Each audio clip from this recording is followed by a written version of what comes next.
right, perfect. Good morning, everyone.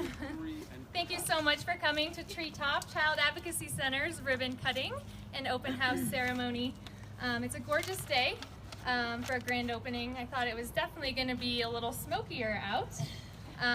So I am Brooke Turner, and I am the coordinator here, taking on some of the executive director duties here at TreeTop. So I'm pretty new to the team. I started around the end of March, but I'm very excited to be a part of this team. The passionate and dedicated board members and committee members really did all of the groundwork here to make it possible for us to be here today. So it was fun to come in at this part of the project to really see, I guess, the board and committee members' work come into fruition. And I got to do all the shopping, so that was fun. So TreeTop is such an important asset to the community and the whole 5th Judicial District.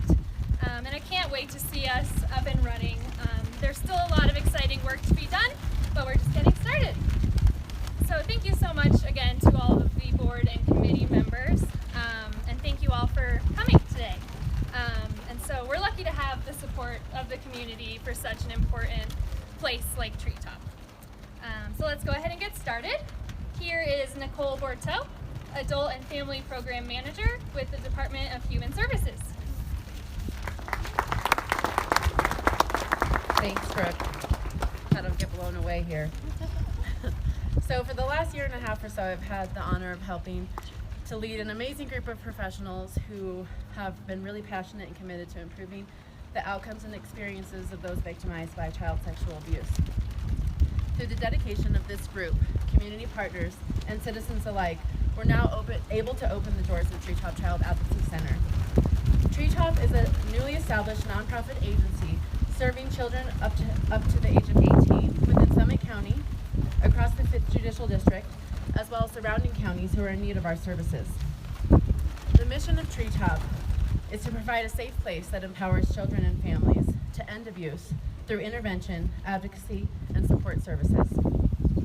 For those of you who don't know exactly what a Child Advocacy Center is, let me explain. First, it's worth noting that the advocacy centers are nationally recognized with a model based in many years of research.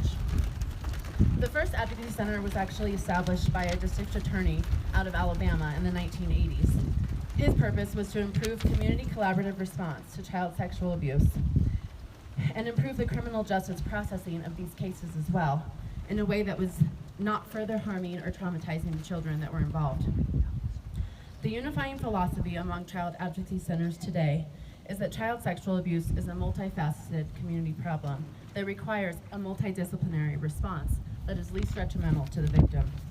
Today, there are more than 750 accredited advocacy centers nationwide and 15 in the state of Colorado.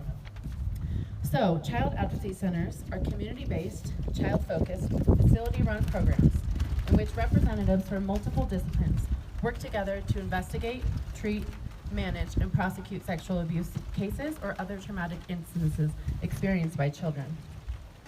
In summary, when police or human services believe a child may be a victim of abuse, the child is brought to the center by a caregiver or another safe adult. While at the center, the child tells their story only once, in a comfortable room with a live recording to a forensic interviewer.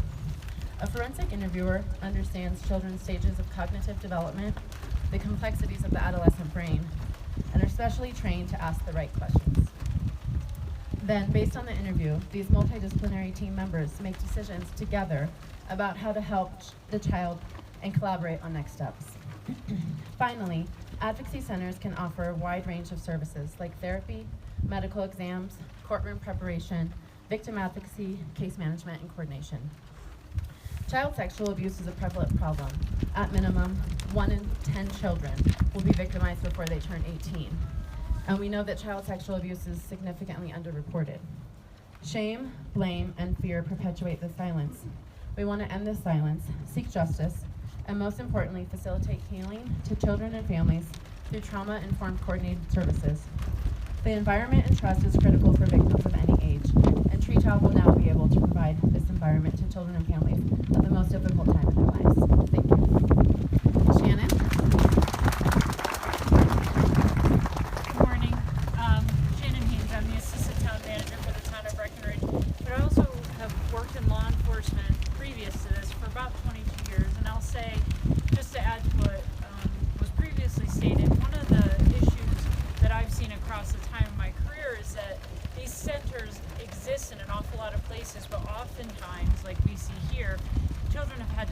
travel long distances in order to be in a facility that has it's a one-stop shop where they can only have to tell their story at one time. And so for many years, our kids have had to travel hours to get to a place like that, where when we're working so hard to make sure people aren't re-victimized, it's hard to do that when you're adding that extra stress into the situation.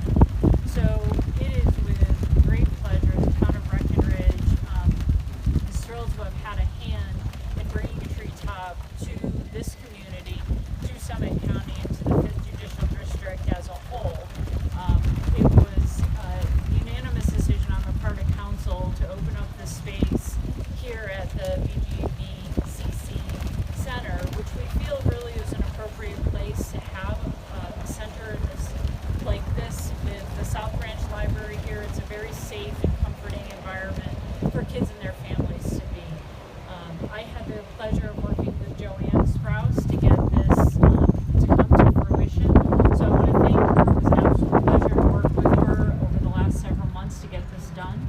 I'd also like to thank our facilities department, who also worked with Joanne to remodel the space and to come up with a plan that would work for everyone. And lastly, just another shout out to our town council. Obviously, without their support, this couldn't have happened, and I think they all very readily recognize the importance of having Treetop here. So thank you very much. Thank you, Shannon. So about 6 weeks ago, I finished a trial in Clear Creek County, and it was from a homicide in 2016, and our two key eyewitnesses to the homicide were children who at the time were 6 years old and 10 years old. And these children, immediately after the crime, were taken to a child advocacy center in the neighborhood of their home in Metro Denver. So I want to note for a second, this center is not just going to serve our community, it's going to serve children who've been exposed to traumatic events, who come from all across the country, who may have been traumatized in another area. So these two children were brought to a child advocacy center, and we were able during the course of our trial to not only have them testify, but to have the benefit of having them tell their story near in time to when it occurred, the day of and in the days after the event. So 2 years later, can you imagine being a 6-year-old child and having to try to remember something that happened under the cross-examination of an attorney in a courtroom with a bunch of strangers? This is why these centers are so important. And to give you an idea of what it means to be a trier of fact, a jury, to be able to see that child and recognize this is a child. Children are not mini adults. They operate very, very differently. The then 10-year-old child is, and I hope you all tour this facility, goes into the interview room, which is a comfortable room. They're told there's a microphone and then there's a video.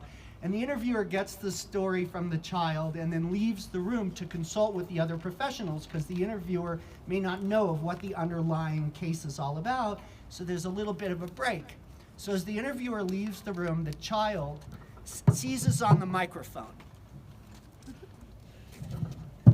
Hello? Hello? Well, I didn't tell everything I saw. And in a horrific trial, it was the lightest moment that we had. And it was the time where you could show the jury that this is not a mini adult, that this is not somebody who we can have expectations to just relate this traumatic event. But the compelling force of that led to a successful prosecution. And I cannot tell you how many victims are going to get justice by virtue of having something like Treetop. I want to thank everybody who's contributed, and I want to turn now to Sheriff Fitzsimons, who's the director of our board of directors, who's been just essential in seeing this through from its genesis about 2 years ago to today, and who I know has a commitment to having his team use Treetop as a resource for the law enforcement community. Sheriff?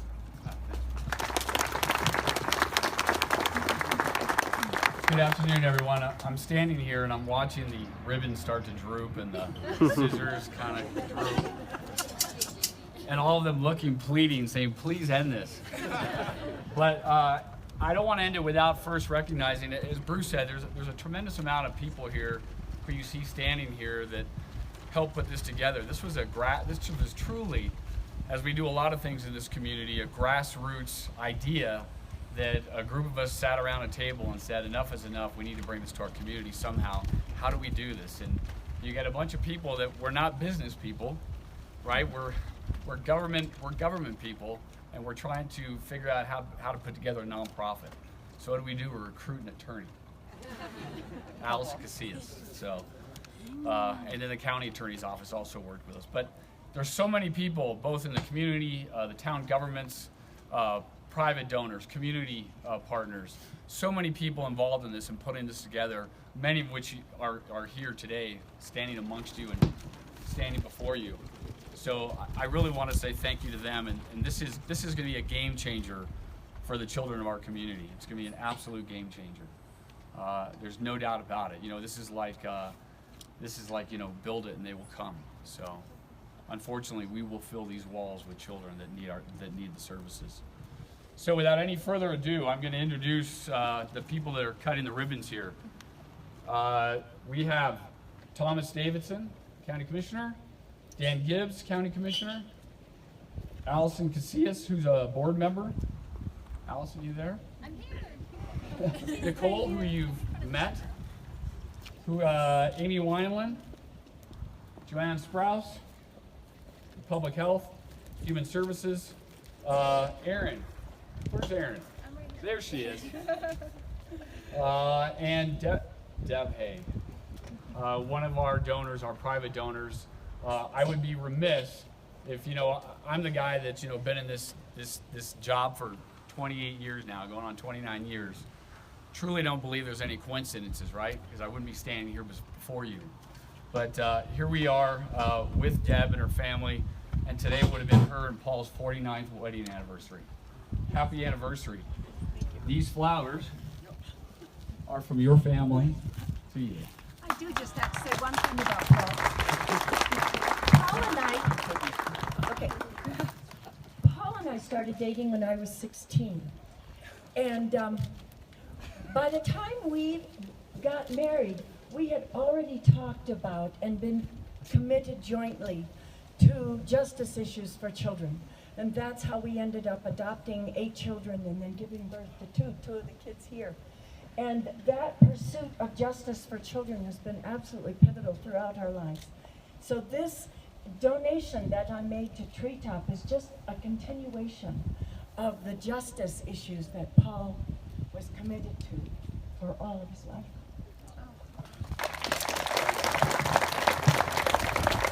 Hey, Matt, are you here? Did you want to say something to your parents? Only that about 5 minutes ago, my mom was standing around saying, I wish I had my name tag on because nobody knows who I am.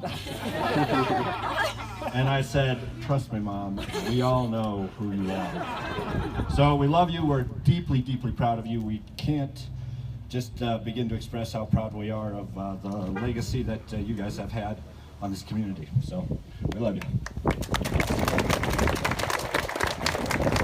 Okay, last but not least, our ribbon cutters, Jeremy Holstrom from Avon PD and Assistant Chief Nikki Earp from Breck PD. These people are all part of this. We're all part of this. This is our community. Are you guys ready to do this? Tom's going to do the count. Oh. Okay, Tom's going to do the count. Okay, now look up at the cameras. Smile. Which camera? All of them. 1, 2, 3.